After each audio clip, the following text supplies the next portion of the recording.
This story is about a woman named Andolina Gonzalez. She perpetrated one of the most appalling scams you have ever come across. Her unlikely victim, a public servant who reached his senior years having amassed a sizable estate. He was legally blind and confined to a wheelchair. Yet for 5 years, Andolina Gonzalez showed him no mercy. Leland Geiler of Los Angeles, California, began his career as a police officer in 1937. 11 years later, he became a corporate attorney. And by 1966, he'd been appointed a municipal court judge. Along the way, Geiler amassed a small fortune and traveled in social circles that included the rich and powerful. Judge Geiler lived in this well-appointed house in a fashionable part of Los Angeles. I had no idea where he was going with that line of logic, but I decided to... By the early 1970s, he had retired from the bench and his health was declining. The judge, divorced in 1981, grew increasingly dependent upon his housekeeper, Sophia. Here you are, Judge. Oh, thank you, my dear. You're welcome. But in 1986, after 6 years of devoted service, Sophia decided to leave the judge, though not until she helped him find a suitable replacement. The judge will need full-time care.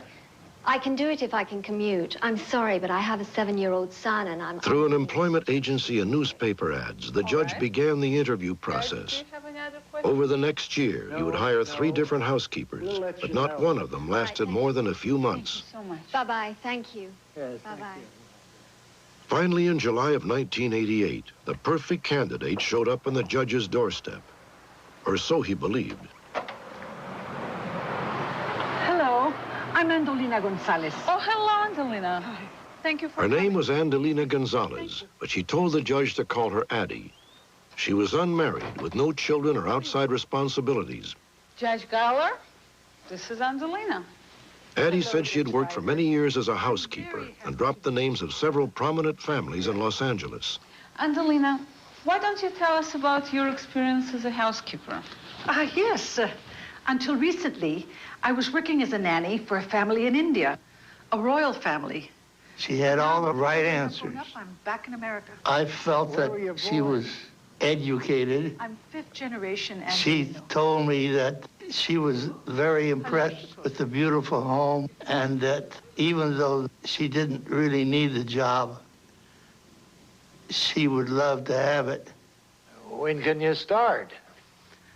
Right away. Sophia was also pleased. She felt the judge would now be in good hands. Thank you, Judge. She was very cheerful. She has big smile. She was very, she looked very, very lovely, responsible lady. Would you like some more brandy, Judge? Yes, please. This is also wonderful. I'm glad. Very quickly, the judge came to feel that he had finally made the right choice. Addie was attentive and diligent and seemed to take a genuine interest in his well-being. Imagine you did. She loved to cook, she said. She loved to clean house. She was all smile, really trying to please. Before long, Addie had made herself indispensable. She familiarized herself with the judge's house and affairs. She soon took full responsibility for handling the day-to-day financial matters. Right there, Judge, right there. That's right. That's for the pool service. Okay.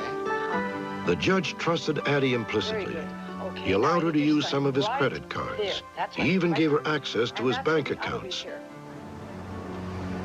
What the judge did not know was that he was about to be taken for a long and expensive ride. She took out the maximum from the ATMs, which was at that time $300. And she did that, every other day. So there's approximately $58,000 that she took out just from ATM withdrawals. I had no idea what she was doing to me. There was no indication that she was crooked. She only turned over to the accountant what she wanted to. Addie's scheme went far beyond money. The judge's house was furnished with a lifetime of priceless objects, and Addie's callousness knew no bounds. She was able to remove very expensive furniture from the judge's residence. He also had expensive paintings and photographs. She would replace these items with very inexpensive furniture or paintings. That way he would have no understanding or no idea that the furniture was missing. He would feel a table or a chair and he would think that that was the table that was supposed to be there. One would have thought that Andolina Gonzalez had won the lottery. On several occasions, she treated herself to vacations in Europe or Hawaii and bought expensive gifts for her friends. When questioned by the judge, she said she had paid for everything with her own money. She has some way to convince judge that whatever she is telling is the real truth. And he didn't want to believe that she is the bad person. As the months passed, Addie began to neglect the judge's needs. The house fell into disrepair.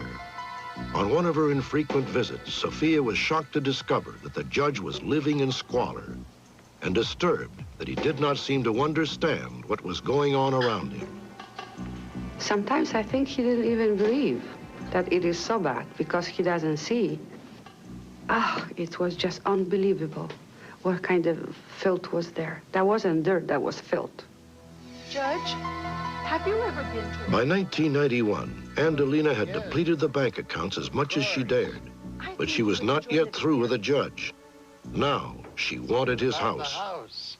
I think you should sell it. Sell it? Her idea, I think, was to obtain the money from the sale and then leave the residence and leave the judge cold, where he would have no house and all the money would be in her possession. However, before Andolina could complete the sale, a worried Sophia dropped by for a visit. Sophia. Hello, Andolina. I stopped by to see Judge, and I discovered that actually everything was gone from home. What happened? Where's everything? The judge is moving to Arizona. Yes, but where's all the furniture? Everything is packed in the basement. Everything is packed in the basement? Yes. I was very surprised because Judge's basement is very small. You can't put nothing there. I talked to Judge about that. He says that Addie told him that everything is already prepared for transferring. I really need to talk to you about the judge. I think this move to Scottsdale is a terrible mistake.